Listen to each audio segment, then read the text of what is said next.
Hey guys, welcome to my channel, welcome to another new vlog. আজকে সকাল সকাল একটু বেরোবো, এক জায়গায় ঘুরতে আবার আছে। আর দেখো কি ঠান্ডা পড়েছে, চারিদিকে কুয়াশায় কুয়াশা।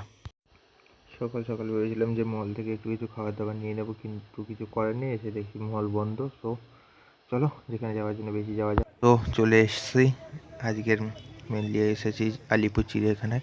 কি বলবো যে অসম্ভব ভিড় চারিদিকে, খালি লাইন আর লাইন। আমরা মেনলি দাঁড়িয়েছিলাম এপাশে 3 নম্বর গেটের দিকে। এদিকেও প্রচণ্ড ভিড়, দেখতেই পাচ্ছ চারিদিকে। সবাইকে একটা কথা বলো, তোমরা যদি আলিপুর চিড়িয়াখানায় আসতে চাও তাহলে তোমরা ওই ফার্স্টের 1 নম্বর গেট ছেড়ে 3 নম্বর গেটের দিকে চলে আসবে, কারণ এখানে অনেকটা তাড়াতাড়ি হয়ে যায়। টিকিটের প্রাইস হচ্ছে পার পারসন 50 করে নিয়েছিল।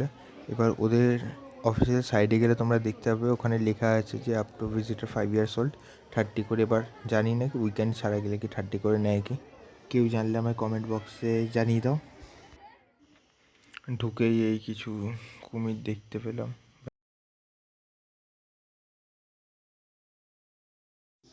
ঠিক তারই পরে আছে চিতল হরিণ। এইগুলো তোমরা ওই 2 নম্বর গেট থেকে ঢুকলে পরেই পড়বে, এগুলো দেখতে থাকবে। মাঠে ফাটে চারিদিকের অবস্থা দেখতে পাচ্ছ, কোথাও যে একটু বসার বা দাঁড়ানোর কোনো জায়গা নেই, চারিদিকেই ফুল। এই হরিণটার নাম কি ছিল আমি ভুলে গেছি, কিন্তু বলতে গেলে চিড়িয়াখানায় সবথেকে বেশি এই হরিণগুলোই আছে। এইটি হলো মণিপুরি নাচুনে হরিণ। হরিণটা সেই জলের টাবে বসেই ছিল সারাদিন, আর অন্যান্যগুলোকে সেই পিছনে দেখতে পাচ্ছ।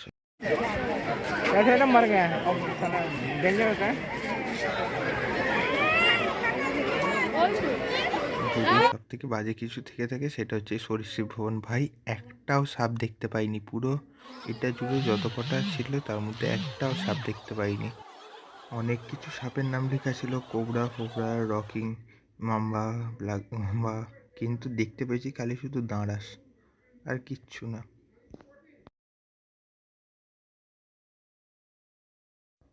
এই দাঁড়াস থেকে বেরিয়ে চলে গেলাম সোজা গন্ডার দেখতে। ওই যে মাঠের মাঝখানে শুয়ে পড়ে আছে। এই গন্ডার দেখে সবে ফিরছি, তখনই দেখি একটা এর সামনে হইচই শুরু হয়েছে। গিয়ে ভাই অনেকক্ষণ ধরে চেষ্টা করার পরে কিছু দেখতে পাইনি আপাতত। তারপরে এটাতে দেখলাম সাদা বাঘ।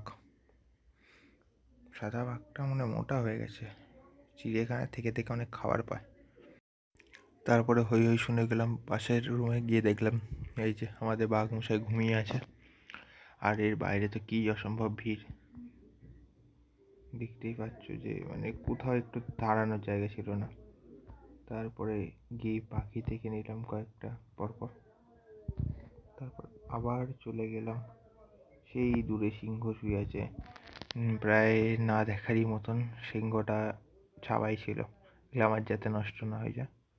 তারপর আচমকা দেখলাম আমার বেস্ট ফ্রেন্ড এখানে ঝুলাঝুলি করছে, দেখতে পাচ্ছ?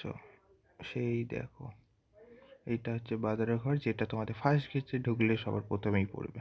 এইগুলো বেশ ভালোই এন্টারটেনমেন্ট করছিল, বাদবাকি সব প্রাণীরাই প্রায় ঝিমাচ্ছিল। তারপর চলে এলাম জিরাফের ঘরের দিকে। জিরাফ দেখলাম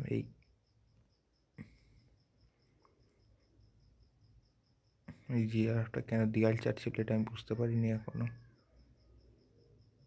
তারপরে সেই দেখলাম বাঘ, দুখানা বাঘ মারপিট করছিল বেশ, কিন্তু অনেকটা দূরে বলে ভালোভাবে বাঘগুলো ফুটেজ নেওয়া হয়নি, কাছে থাকলে ভালো হতো একটু।